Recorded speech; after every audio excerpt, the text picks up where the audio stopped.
Hello everyone, welcome to my YouTube channel. आज के इस वीडियो में मैं आपके साथ शेयर करूंगी क्लास 10th की कंप्यूटर की बुक के गैस। तो इसके टोटल 5 चैप्टर हैं। हर चैप्टर में से मैं आपको सिर्फ दो दो लॉन्ग बताऊंगी, वही पेपर में आएंगे, आपने उन्हें अच्छे तरीके से देख के जाना है। तो शुरू करते हैं वीडियो को। पहला बाब है हमारे पास प्रोग्रामिंग का तारुफ। इसमें से जो पहला मुख्तसर सवाल हमारे पास बनेगा वो बनेगा प्रोग्रामिंग लैंग्वेज की तारीफ़ करें या प्रोग्रामिंग लैंग्वेज क्या है। अगला जो मुख्तसर सवाल होगा वो हमारे पास होगा इंटीग्रेटेड डेवलपमेंट इन्वायरमेंट क्या है। इसका यहाँ से शुरू होगा एक सॉफ्टवेयर जो प्रोग्रामर को कंप्यूटर प्रोग्राम लिखने और चलाने में मदद देने के लिए प्रोग्रामिंग इन्वायरमेंट फराहम करता है, वो इंटीग्रेटेड डेवलपमेंट इन्वायरमेंट कहलाता है। ये इसका आंसर होगा।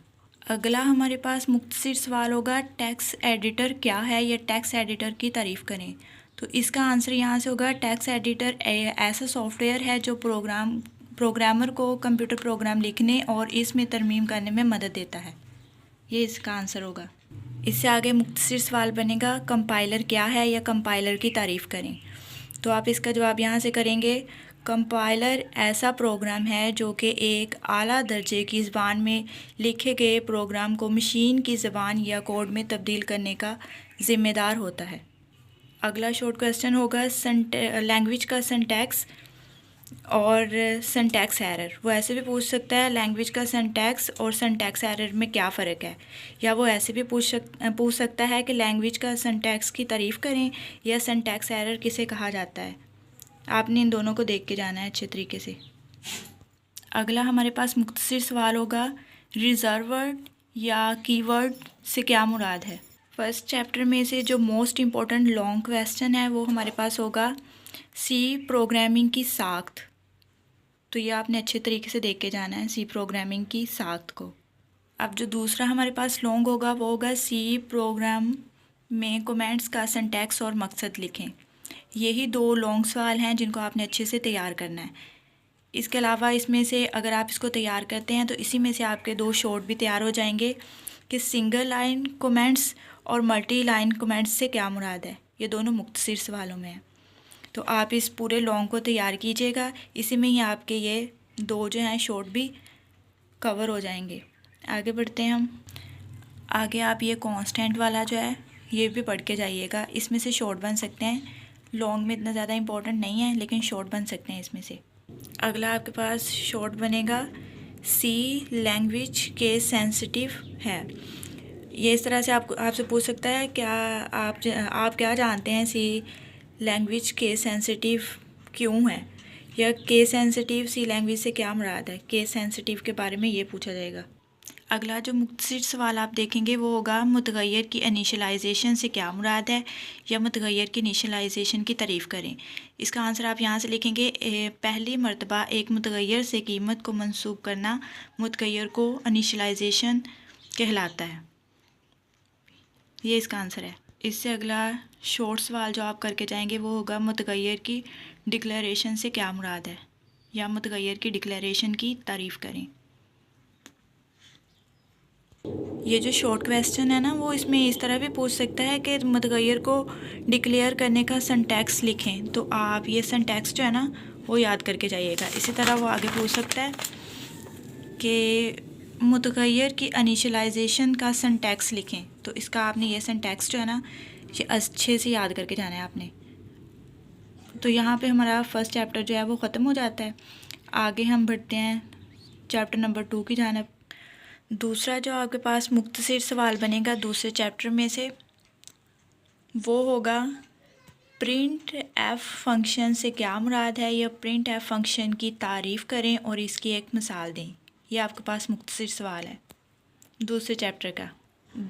दूसरे चैप्टर में से जो अहम दूसरा मुख्तसर सवाल है वो है स्कैन एफ। ठीक है, स्कैन एफ वाला जो मुख्तसर सवाल है ना इसका सवाल यूँ बनेगा स्कैन एफ फंक्शन से क्या मुराद है, या स्कैन एफ फंक्शन की तारीफ़ करें। या आपने अच्छे से दोनों प्रिंट एफ वाला भी और स्कैन एफ वाला भी मुख्तसर सवाल में अच्छे तरीके से आपने ना याद करके जाना है इसे।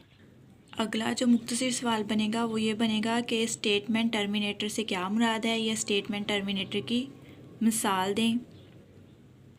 इस चैप्टर में से जो सबसे अहम लॉन्ग है वो ये वाला बनेगा आपके पास कि स्कैप सीक्वेंस से क्या मुराद है। स्कैप सीक्वेंस के बारे में लिखें, ठीक है। ये लॉन्ग है इसमें से स्कैप सीक्वेंस, इसको भी आपने अच्छे तरीके से पढ़ के जाना है। अगला जो आपके पास मुख्तसर बनेगा दूसरे चैप्टर में से वो बनेगा न्यू लाइन फंक्शन से क्या मुराद है, या न्यू लाइन फंक्शन की तारीफ़ करें, या न्यू लाइन फंक्शन के बारे में आप क्या जानते हैं। ये वाला न्यू लाइन वाला आएगा इसमें से, ठीक है। आपने अच्छे तरीके से इसे देख के जाना है। दूसरा लॉन्ग जो है दूसरे चैप्टर में से वो होगा ऑपरेटर्स।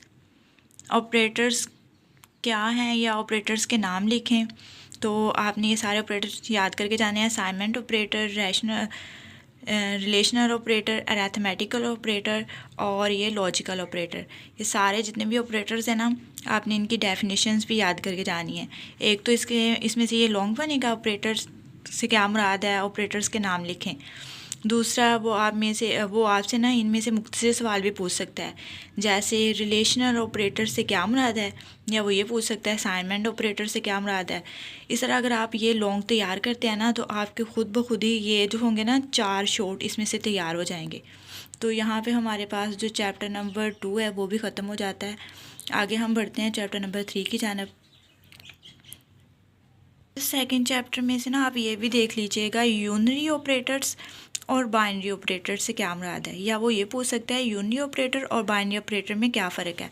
तो इसका मुख्तसर सा जवाब है कि यूनरी ऑपरेटर के लिए सिर्फ एक ऑपरेटर दरकार होता है, जबकि बाइनरी ऑपरेटर जो होता है ना उसके लिए 2 ऑपरेटर्स दरकार होते हैं। बाइनरी का मतलब वैसे भी 2 होता है, तो इसका मतलब है कि इसमें 2 ऑपरेटर दरकार होंगे। और यूनरी का मतलब यूनी से निकला है, उसका मतलब होता है 1, तो यूनरी ऑपरेटर के लिए 1 ऑपरेटर इस्तेमाल दरकार होगा। तो आप इसको भी देख जाइएगा एक नज़र। तो ये है जी हमारे पास चैप्टर नंबर 3। इसके सबसे पहले हम शॉर्ट देख लेते हैं। तो शॉर्ट में सबसे पहले हमारे पास आएगा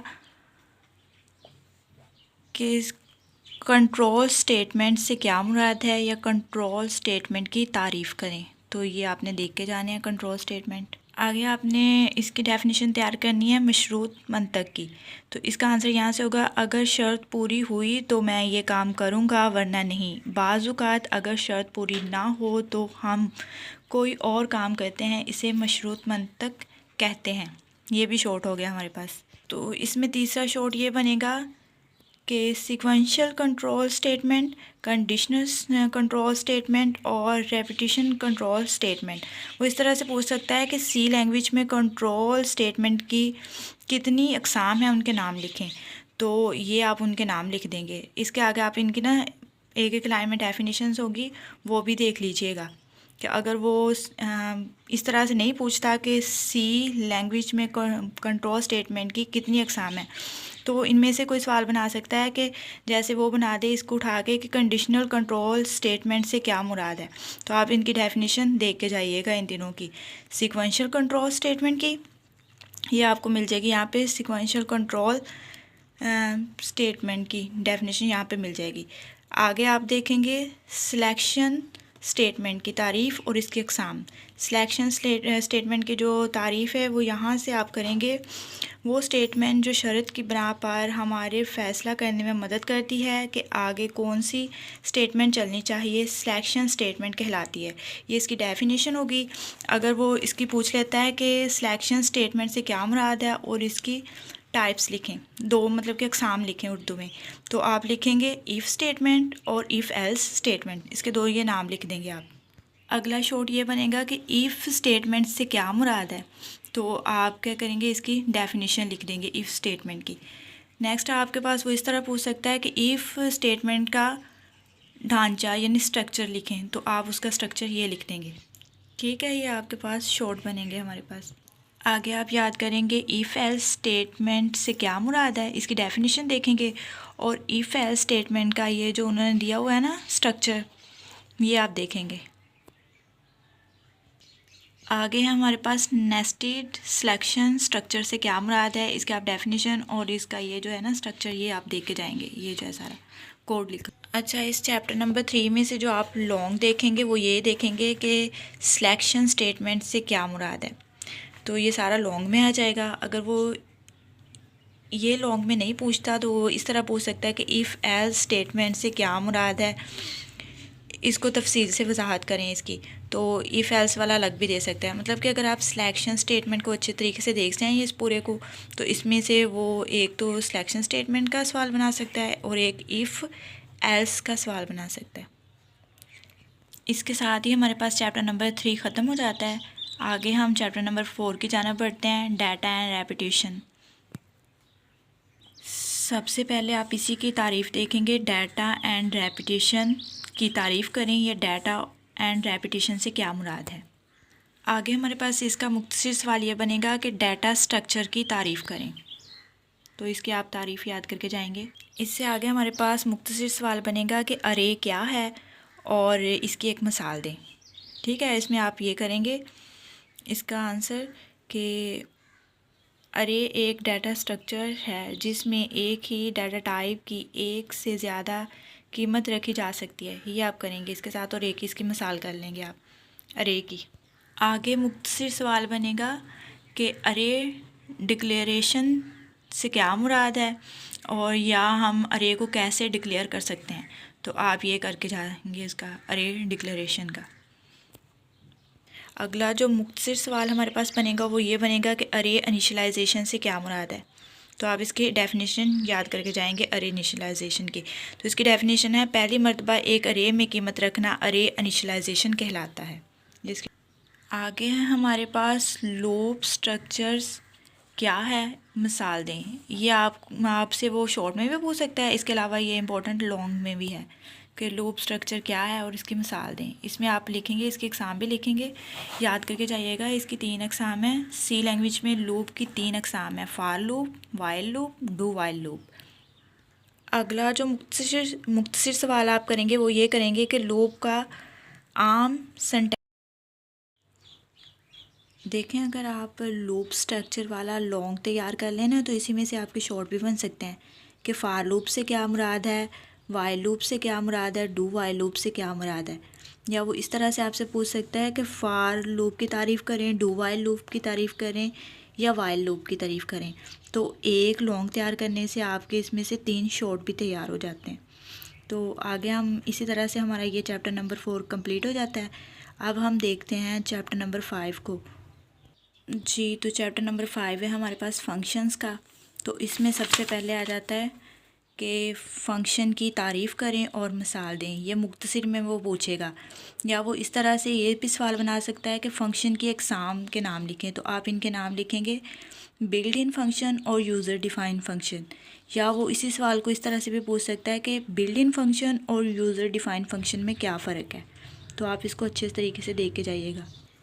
इसके अलावा वो आपसे ये पूछेगा कि पैरामीटर्स और रिटर्न वैल्यू में क्या फ़र्क है।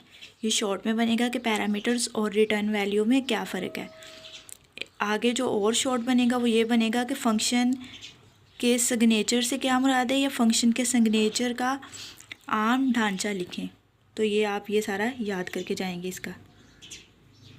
आगे जो अगला आप मुख्तसर सवाल करेंगे वो ये करेंगे, रिटर्न कीवर्ड के बारे में आप क्या जानते हैं। ये मुख्तसर सवाल होगा, तो इसका आंसर आप यहाँ से याद करेंगे। फ़ंक्शन के अंदर रिटर्न एक मतलूबा लफ्ज़ है जो कॉलिंग फ़ंक्शन को कीमत रिटर्न करने के लिए इस्तेमाल होता है।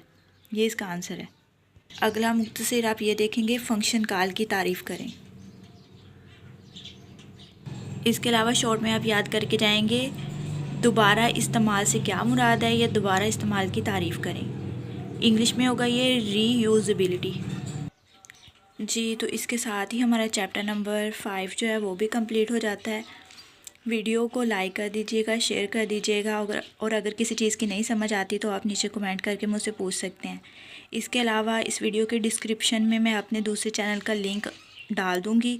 आप उस पर क्लिक करके उस चैनल को लाइक, सब्सक्राइब कर दीजिएगा और बेल आइकन को प्रेस कर दीजिएगा। नेक्स्ट जितने भी पेपर हैं ना, उनके जितने भी गेस्ट होंगे मैं उसी चैनल पे शेयर करूँगी। Thank you.